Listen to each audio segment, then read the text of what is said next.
प्रेम से बोलो लक्ष्मी तो विष्णु भगवान की जो कार्तिक महात्म के 29वां अध्याय। राजा पृथु ने कहा, हे नारद जी, आपसे कलह ने जिस प्रकार मुक्ति पाई यह सारी कथा हमको सुनाई है, मैंने भली प्रकार सुनी है। हे देव ऋषि, यह काम उन दो नदियों के प्रभाव से हुआ था। कृपा करके मुझे यह बताने की कृपा कीजिए। कृष्णा नदी साक्षात भगवान श्री कृष्णचंद्र जी का महाराज का शरीर और बेड़ी नामक नदी भगवान शंकर का शरीर है। इन दोनों नदियों के संगम का महात्म्य श्री ब्रह्मा जी भी वर्णन करने में असमर्थ है। फिर भी चूंकि आपने पूछा है, अतः मैं आपको इनकी उत्पत्ति का वृत्तांत सुनाऊंगा। ध्यान से सुनो। छासु मनवंतर के आरंभ में श्री ब्रह्मा जी ने सौम्य पर्वत के शिखर पर यज्ञ करने का निश्चय किया। वह सब देवताओं भगवान विष्णु और शंकर जी यज्ञ की सामग्री लेकर उस पर्वत के शिखर पर गए। तब महर्षि भृगु आदि ऋषियों ने ब्रह्म मुहूर्त में उन्हें दीक्षा देने का विचार किया। इसके बाद उन्होंने श्री ब्रह्मा जी की पत्नी त्वरा को बुलावा भेजा। वह बड़ी अहिंसता से आ रही थी। इसी बीच में भृगु जी ने विष्णु जी से पूछा, हे प्रभु, आपने त्वरा के शीघ्रता से बुलाया था, वह क्यों नहीं आई? ब्रह्म मुहूर्त टल गया। इस प्रकार भगवान विष्णु ने कहा, यदि त्वरा यथा समय यहाँ पर न आई तो आप गायत्री को ही स्त्री मानकर दीक्षा प्रदान कर दीजिए।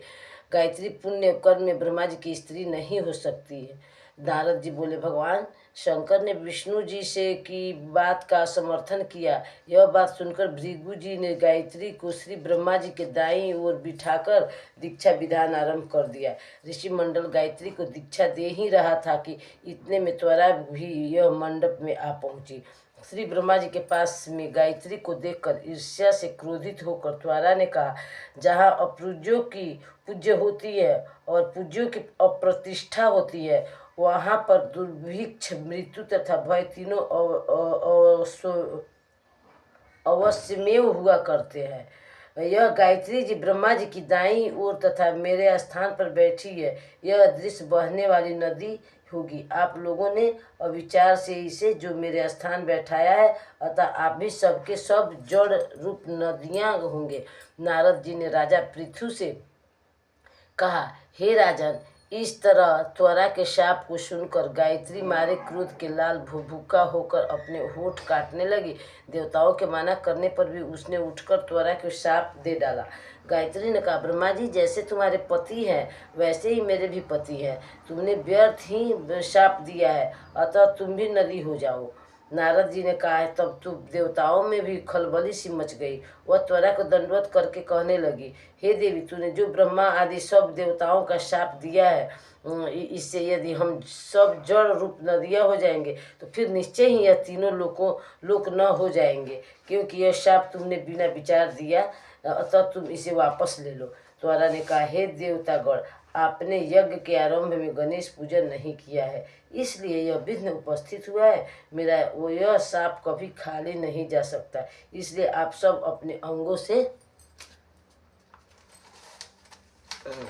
जड़ीभूत होकर अवश्यमेव नदियां बनोगे। हम दोनों सौते भी अपने अंशों से पश्चिम से बहने वाली नदियां बनेंगी।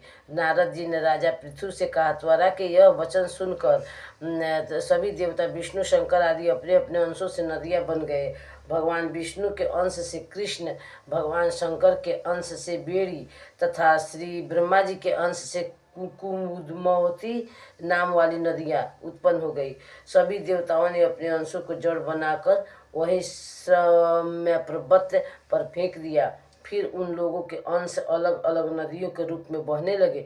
देवताओं के अंशों से हजारों की संख्या से में पश्चिम वाहिनी नदियाँ उत्पन्न हो गई। गायत्री और त्वरा दोनों पश्चिम वाहिनी नदियाँ होकर एक साथ बहने लगी। उन दोनों का नाम सावित्री पड़ा। श्री ब्रह्मा जी ने यज्ञ स्थल पर भगवान विष्णु और शंकर जी की स्थापना की।